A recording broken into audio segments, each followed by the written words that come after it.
ఇప్పుడు మన తెలంగాణలో కూడా ఎన్నో చరిత్ర గల దేవాలయాలు ఉన్నాయి. అవి ఇప్పటికీ అభివృద్ధికి రాలేదు.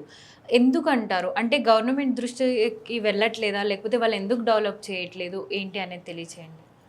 ఇప్పుడు నువ్వు ఒక చోట ఉద్యోగం చేస్తున్నావు, హ్మ్. 15,000 శాలరీ వస్తుంది.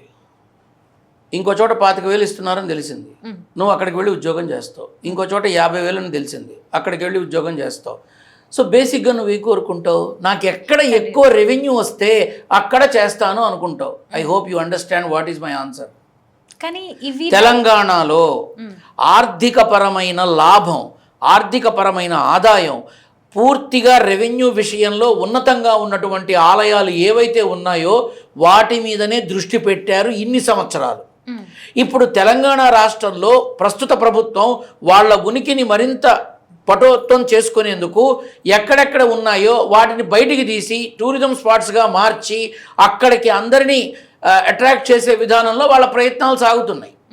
ఇప్పుడు ఒకప్పుడు కొండగుట్ట లేదు, పవన్ కళ్యాణ్ బాబు వచ్చిన తర్వాత కొండగుట్ట ఏమిటో తెలిసింది. అంటే కొండగుట్ట ఆంజనేయ స్వామికి కళ్యాణ్ బాబు తీసుకొని వచ్చి 30 కోట్ల టీటీడీ నిధులు ఇచ్చి కళ్యాణ మండపం కట్టి సత్రాలు కట్టేదాకా తెలియలేదా ఎవరికి? We have to think about it. చాలా ఉన్నాయమ్మా, వరంగల్లో ఉన్నాయి, హన్మకొండలో ఉన్నాయి, వేములవాడలో ఉన్నాయి, బాసరలో ఉన్నాయి, ఒకట ధర్మపురిలో ఉన్నాయి, ఎన్ని ఉన్నాయి. ఈ మధ్య గడచిన 3-4 సంవత్సరాలుగా ఇవన్నీ కూడా ప్రాచుర్యంలోకి వస్తున్నాయి. ఎందుకంటే ఆదాయాన్ని డెవలప్ చేసుకోవడానికి ఉన్న అస్త్రాలు ఏమిటి తెలంగాణలో, వాటి మీద దృష్టి పెట్టి ఆ ప్రకారంగా చూస్తున్నారు. యాదగిరి గుట్ట కాకుండా మనకున్న అవకాశాలు ఏమిటి అనేది ఫైండ్ అవుట్ చేశారు. ఒకప్పుడు సమ్మక్కకి సారక్కకి లేనంతగా చేశారు ఈసారి. అప్పుడు సమ్మక్క సారక్కే, ఇప్పుడు సమ్మక్క సారక్కే.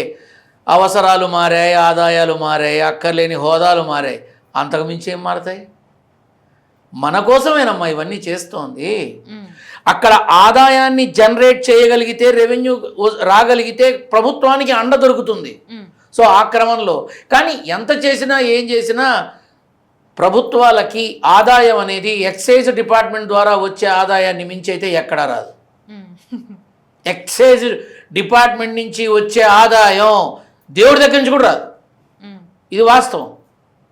ఒక నెలలో వచ్చే ఆదాయం ఆ ఒక్కటి ఒక ఎత్తు అయితే ఇవన్నీ ఒక ఎత్తు. కాబట్టి దానికి సమానంగా తీసుకురావడం కోసం ఇప్పుడు ప్రస్తుతం ఉన్న ప్రభుత్వం ప్రతి దేవస్థానానికి ఒక గుర్తింపు, ఒక కళ, ఒక విధానం, ఒక ఎండోమెంట్ సిస్టమ్ ఇవన్నీ తీసుకొస్తున్నాయి.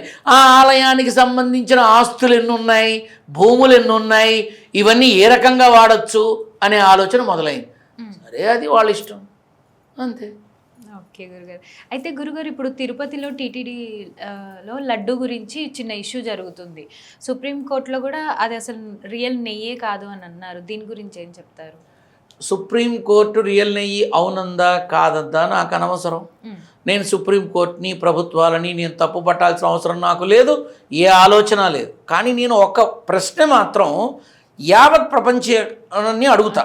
ఏంటంటే, సహజంగా కల్తీ పాలు తాగితే పొట్టలో నొప్పి వస్తుంది అంటారు, కల్తీ ఆహారం తింటే డైజెషన్ ప్రాబ్లం వచ్చింది అంటారు, ఏదన్నా ఫుడ్ పాయిజన్ అయింది అంటే హాస్పిటల్ తీసుకెళ్ళి పొడుస్తూనే ఉంటారు కదా.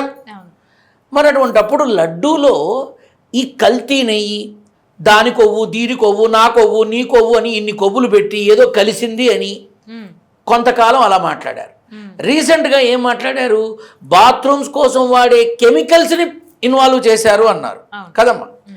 మరి ఆ 5 ఏళ్ల గవర్నమెంట్లో లడ్డూ ప్రసాదాలు కల్తీ చేయబడ్డాయి అన్నారు, ఇవన్నీ వాడబడ్డాయి అని అన్నారు కదా. మరి ఎవరికి లడ్డూ వల్ల వీళ్ళ ఆరోగ్యం నాశనం అయిందని ఒక్క కేసు ఉందా?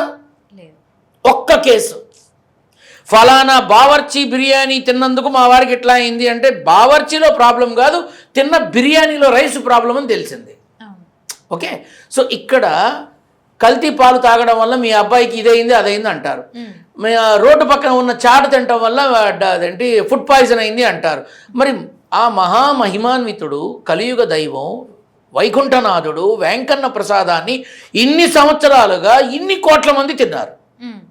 ఆ లడ్డూ తినడం వల్లే వీడి ఆరోగ్యం పాడైంది, ఆ లడ్డూ తినడం వల్లే ఇతని జీర్ణాశయం దెబ్బతింది, ఆ కల్తీ నెయ్యి వల్లే లంగ్స్ దెబ్బతిన్నాయి, బాత్రూమ్ కెమికల్స్ వల్లే ఇతని సిస్టమ్ మొత్తం నాశనం అయింది అని ఒక్క కేసు ఉందా? ఒక్క కేసు ఓకే అండి, ఇంతకుమించి ఏం మాట్లాడాలి నేను? అర్థమైంది. That's it.